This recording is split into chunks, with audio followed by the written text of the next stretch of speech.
Hello everyone. Today we'll be concluding hypothesis testing and briefly talking about a different kind of test which is called the goodness of fit test. So just as a reminder, we've talked about testing on the population mean when the variance is known, where essentially we would set our hypotheses as the mean being equal to what we hypothesize, mu naught, and that's our null hypothesis. And then we have the alternative hypothesis with mu being not equal to mu naught. Now remember, there's also the one-sided hypothesis testing, which depend on the context of the problem. The test statistic that we use for this test is the z-score or z-statistic, when we can calculate it and then compare it with the critical value that we look up from the table, depending on the confidence level we're looking at. Another concept we talked about is the type 2 error, which is the probability that we will fail to reject the null hypothesis when it is false. Remember, the confidence level A essentially is looking at the right and left tail of the distribution. So that's the error of essentially rejecting the null hypothesis when in fact it is true. The type 2 error, beta, is the opposite. So it's the probability that we will fail to reject the null hypothesis when it is false. At the same time, we also talked about the hypothesis testing on the mean of the population, but the variance now is unknown. We set up the null and alternative hypothesis the same way as we did before, but now the test statistic changes. And so it's not the z-score anymore, but it's the t statistics from the student's t distribution. And we've done the same thing with confidence intervals, where we're using the t statistic when the variance is unknown. So same thing goes here. The type 2 error here is a little bit more complicated to calculate, so we didn't really cover it. All right, so the final thing we're going to cover when we're talking about hypothesis testing is the population proportion tests. So think about different kinds of problem where we have a binomial distribution or a distribution that's related. So we have a set of trials and then we can either have occurrence or non-occurrence. So as you remember, a lot of engineering problems can be described that way. Now, if we take a random sample from the population and we find out that there's X observations from that sample N that belong to a class of interest, and that could be, equipment that failed, or, it could be data from extreme precipitation that was over threshold. What that allows us to do is calculate a sample proportion, and that would be p hat. So p hat essentially would be the number of observations that belong to the class of interest divided by the total sample size. So this is a point estimator of the proportion of the outcomes that we're interested in. So what we want to find out is, well, is that sample proportion equal to the population proportion? So similar to what we do in the mean. So we set up the null hypothesis as h naught, our p proportion equals to p naught. The alternative hypothesis, of course, is p naught equal to p naught. And again, we have the one-sided test that can give us p greater or p less than p naught, but that depends on the context of the problem. Now, we need a statistic, right? We need a test statistic for this test. And we look at the sampling distribution of the point estimator. We knew from before that the point estimator of the mean, the sample mean, follows a normal distribution or follows a t distribution in terms of the statistic that we can use if the sample is small enough. Now, for the point estimator for the proportion, the sampling distribution is approximately normal, with mean p and the variance of p times 1 minus p over n. Now, you might remember that these characteristics for the mean and the variance are actually the same as when we used the approximation to the binomial using a normal distribution. So going back to that, you see the relationship between what we covered then in terms of approximating the binomial distribution and how it relates to the hypothesis testing that we're going to do now. So as we mentioned that time, the approximation here works if we have not, if p is not too large or not too small.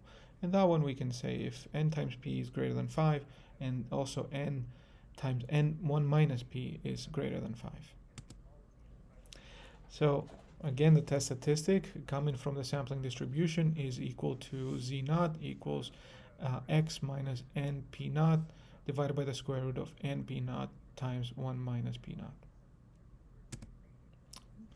And this is the table that summarizes everything. So again, we have the statistic here, and we have the different kinds of tests. We have the two-sided test, and we have the one-sided tests. So depending on the alpha that we're looking for, the confidence level, calculate the statistic here, compare it with the z from the lookup tables that correspond again to the alpha over 2 or alpha. And then if it's between those values, then we cannot reject the null hypothesis. And if it's greater than or less than those values, then we can reject the null hypothesis and accept the alternative one. So let's look at an example. We have a semiconductor manufacturer that produces controllers used in car engines. Now the customer requires that the fraction of defective items does not exceed 5%. And the manufacturer should demonstrate that capability at the 5% confidence level. So we want to be 95% confident that the proportion of defective items will not exceed 0.05. The manufacturer takes a sample of 200 units and finds 4 of them being defective. Can the manufacturer demonstrate that they have the capability for the process to produce the specifications that the customer needs?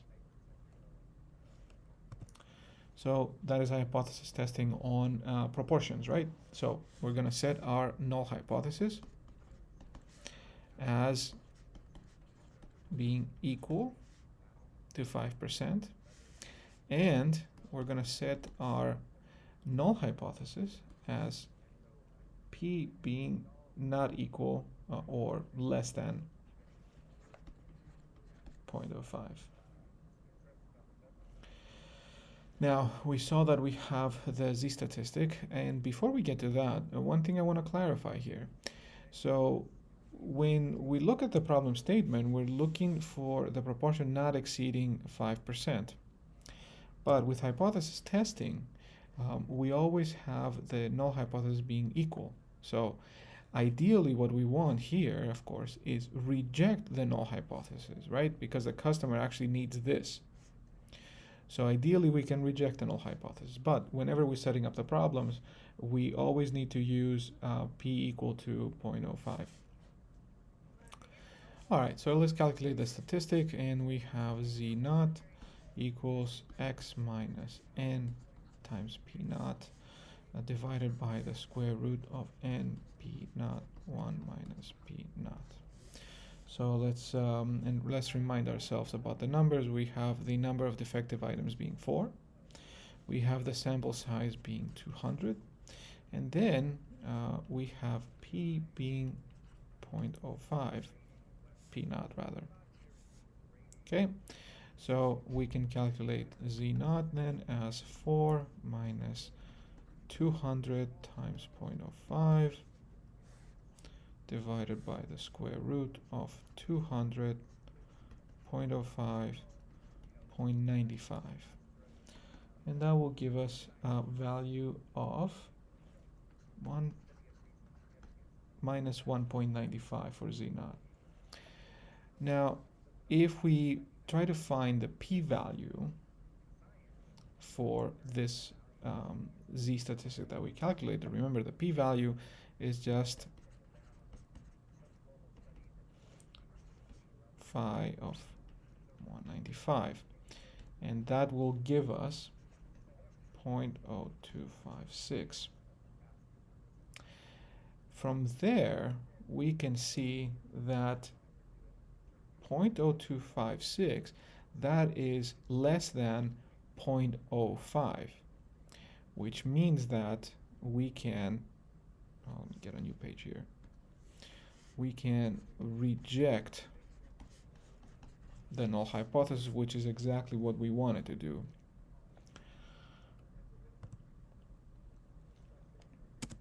For this particular case. Now, let's move on to, again, continue along with the hypothesis testing, but apart from the test, we also care about the type 2 error. And the type 2 error in this case can be calculated similar to what we've done before for the type 2 error for the mean when we knew the variance, but we do have a fairly complex terms that go into the phi here. And the only difference is that you have plus and minus here. So remember that the type 2 error, we can calculate it from the probability distribution of the test statistic, after finding the critical value. So we've covered that before for the mean, so I'm not going to go over it again, but it's identical the way we extract it. But we have these two terms that we can use to calculate the type 2 error. And from that, if we know the type 2 error that we're willing to tolerate, we can then find the z value that corresponds to that probability. Let's say, if we wanted to know 90% of the type 2 error, so 10% rather, for the type 2 error, then we would look up in the table for the z-scores, finding that 0.1 probability and find the equivalent, the corresponding z-score. So we would use that here, and then we have the confidence level for the test from before, and we know pretty much everything else, so we can calculate the required sample size for a two-sided test. If we were looking for a one-sided test, the formula then just changes this. So instead of having the v score, the beta here,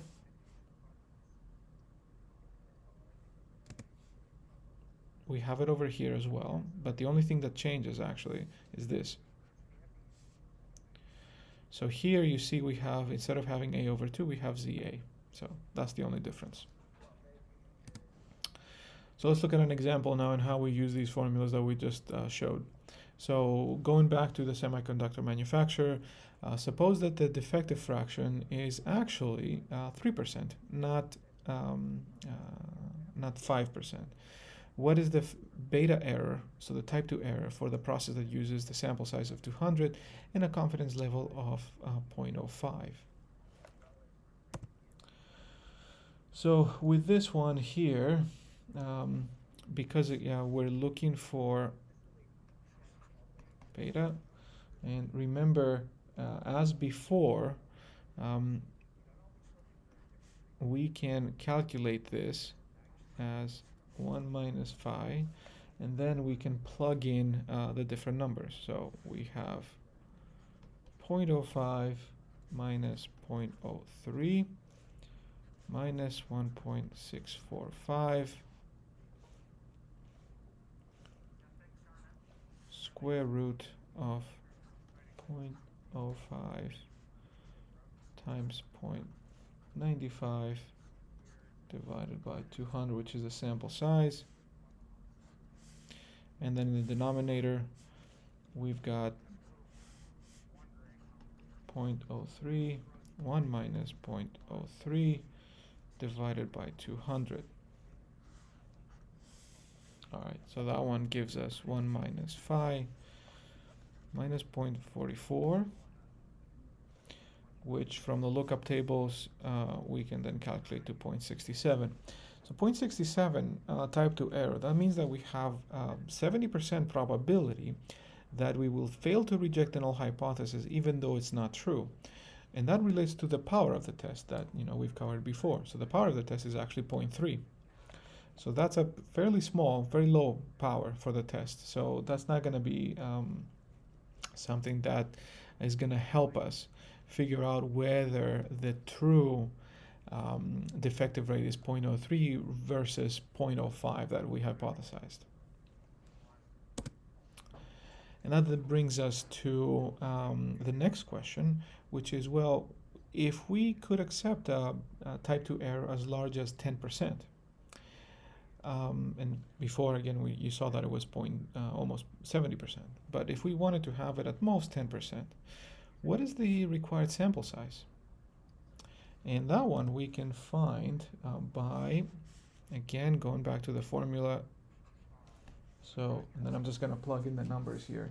But we have the ZA, you remember, 1645 that we get from the lookup table. And then we have in the square root here 0.05, 0.95 plus, and this is the z-score that corresponds to the 10%, 1.28, 0.03, 0.97, and then divide by 0.03, 0.05, square everything. That will give us a value of about, and again, remember we round up, 832. So that's the required sample size. And you see the sample size is much larger than the 200 we had from before.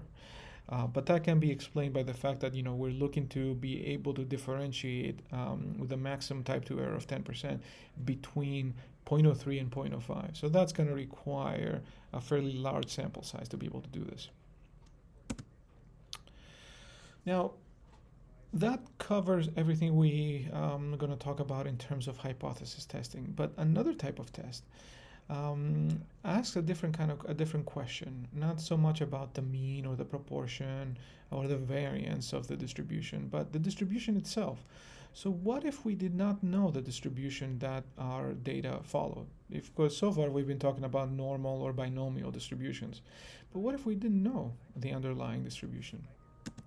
So for example, what if we had some data and we looked at the histogram and we said, well, based on this sample, our data followed the log normal distribution. But what if we didn't get a representative sample and the population is not log normal, not log normally distributed?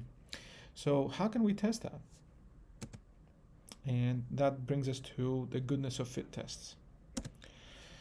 And we're going to start with a simple one first, which is the chi-square test for goodness of fit. So if we have a sample size n that we've obtained, so we went out, made measurements, and then we group the measurement according to a set of bins. And those bins, well, first of all, there's k bins, and those depend on us, the engineer or scientist. So we can figure out that, well, I'm going to group my data in 5 bins or 10 bins. And really that, is more of I'm not going to say an art rather than a science, but as long as you have about the same number of values in each bin, then that's a good rule of thumb to go with. Now, similar to the probability plots, remember when we were checking to see whether our data actually follow a normal distribution, so the normal plots, this test will compare the frequencies for each bin, so how many times those values appear in our sample, versus the theoretical frequencies. So if the distribution we have is correct, we can calculate the theoretical frequencies of the probability for the bins. So each bin would get a theoretical probability, and then we can calculate the probabilities from a sample, compare them, and get a test statistic for this. So in this case, we're going to have OI, so for each bin, we're going to have O as the observed frequency or probability. So you can express it differently, but we're going to use frequency here. And then we have the E, which are the expected or theoretical frequencies for each bin. Now, we can get a statistic based on those theoretical and observed frequencies that follows the chi-square distribution, hence the name of the test. And that is this one here. And actually, hold on, there should have been OI. I'll fix that later. So OI minus EI squared divided by EI. And this test now has K minus P minus 1 degrees of freedom. And we're going to do the same thing as we did when we were testing variance, when we were looking at the degrees of freedom, look up at the chi-square table, compare them, and find out whether this distribution is close to the one that we assumed. So if the statistic that we calculate is going to be greater than the critical value of the chi-square test, then we can reject the null hypothesis. That means that the distribution that we assumed is not the correct one, and we have to come up with a different distribution. So let's look at an example of this. We have a number of defects in printed circuit boards. It's assumed to follow a Poisson distribution. We take a random sample of 60 boards, and we get the following results. Number of defects 0, we get 32 samples. One defect, we had 15 samples of circuit boards. 2 defects 9, 3 defects 4. So now we're being asked a question: is the Poisson the appropriate distribution?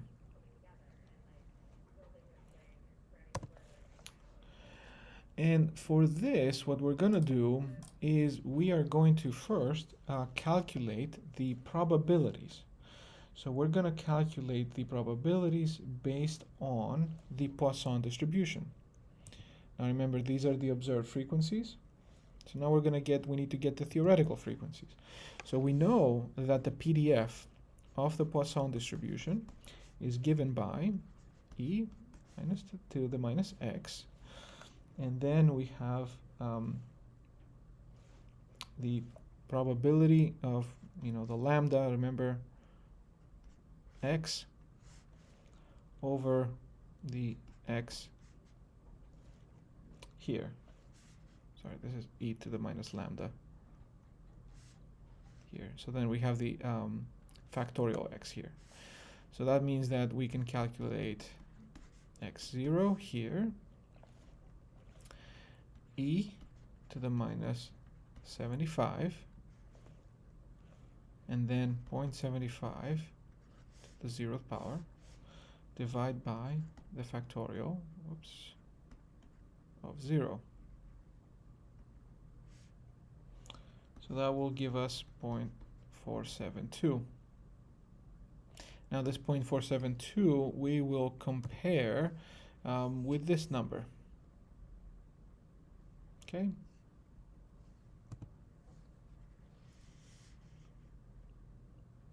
Now, using this formula, we can also calculate the probability of x equals 1, and I'm going to skip the calculation here, but we have 0.354, 0.133, and if we want to also calculate the greater than 3 or equal to 3, again, because we assume a Poisson distribution, we're going to have 1 minus all these numbers, so we're going to end up with 0.41. Now, we can multiply these with 60, which is our sample size, and we're going to get the theoretical frequencies. So let's go here. So we're going to have the bins. Now one thing we're going to do is, let's go back here, because for the 2 and 3 we have 9 and 4, so remember what I said about, well, we want the frequencies to be about, the same, so we can sort of combine these two to at least make the 4 and 9 being closer to the 15. Obviously this is not equal to 32, but we can just have one bin, so but these two we can combine, and that's what we're going to do. So we're going to have greater or equal to 2 here. So we have the observed, and we have 32, 15, and 13. And now if we multiply the calculated probabilities, we have 28, 32, 21, 24, 10, 44. So we have these three, and then we can calculate the statistic. And remember, our statistic is just the sum of OI, the observed frequency minus the theoretical frequency squared divided by the expected or theoretical frequency. And with that one, we can have a statistic of 2.94. Now the degrees of freedom are k minus p minus 1, which is 3 minus 1 minus 1. And that gives us a degree of freedom of 1. And we can go to the table and look up the values for square 0.05 for 1 degree of freedom, 384. And then also we have for 0.10, let's look at that. That's 2.71. So 294 is greater than the 90% confidence, but it's less than the 5% confidence. So if that's the case, remember that we cannot reject the null hypothesis. So that means that the Poisson distribution is a good approximation, at least based on the sample size we have. Okay. There are some other tests that we're not gonna have time to cover, but it's good to know. The Kolmogorov-Smirnov test compares the CDFs between the theoretical and the observed data. And then also there's some tests that we haven't covered that they're meant to look at the median instead of the mean. So sign test, Wilcoxon sign rank test. They're covered in the book. You know, if you need to, or if you'd like to, you can look them over and ask me any questions you might have. But we're not going to have time to officially cover them, so that means that they're not going to be in any exam or homework. And that's that. I'll see you in a couple of days.